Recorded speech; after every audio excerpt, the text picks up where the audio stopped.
Hi, I'm Eric, and it's my pleasure to introduce you to the creative nonfiction book I've been studying this semester, My German Question, Growing Up in Nazi Berlin, by Peter Gay. And author Gay starts us off in about the 1950s with his return trip to Germany as an American professor, an American history professor.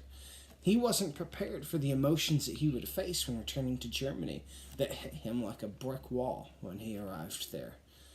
Then in the second chapter, he takes us on a time travel trip to his childhood, where he introduces the reader to his family, and then he walks us through the events of his childhood, with most of the action of the book taking place between 1933 to 1939. 1933, of course, was the year that Hitler rose to power in Germany, and 1938 is the year that Kristallnacht happened. Now, Kristallnacht means the night of broken glass. Then 1939 is, well, I won't spoil it for you, but it's a pivotal year in Peter's life. Now, as a child, his name was Peter Joachim Froelich, and of course his name, when he changed his name to Peter Jack Gay.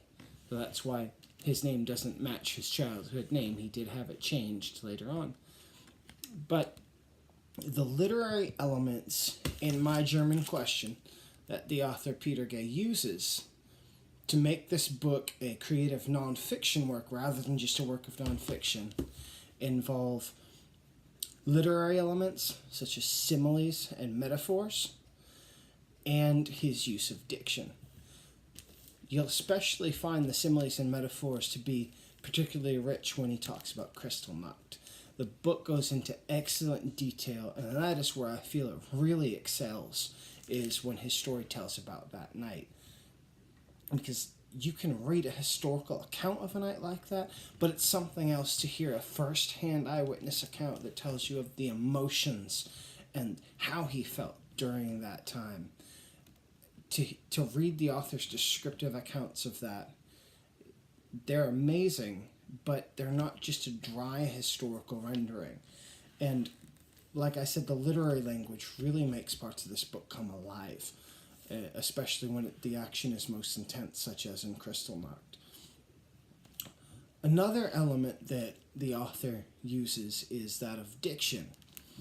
In many points throughout, I feel like the author tries to make Germany real, tries to kind of take you to Germany. And the way he does this through his use of creative diction is through using language that is distinctly German. Many times he uses German phrases. There's many songs or song pieces, and one of them is about unemployment. It says, unemployment, unemployment, essentially, oh, how far you've brought us. And the point of the song is to illustrate how desperately poor and destitute people were in Berlin in 1930 before Hitler came to power. That song was sung by beggars on the side of the street, and then he gives the German rendering of the song. But in many places, the German lyrics, that German language diction that he gives the sense of being in Germany. Because if he just gave an English rendering of everything without giving anything in German, it wouldn't have that German feel to it. It wouldn't seem or sense to be, it wouldn't have that sense of being German. So his diction gives the book an authenticity, a feeling of actually being there. It's almost like we can hear what's spoken because he gives us those words in the mother tongue that was spoken then. So those are the elements that make Peter Gay's My German Question more than just a nonfiction work, but a creative nonfiction work, is that of diction using the German language and his use of literary elements, especially simile and metaphor.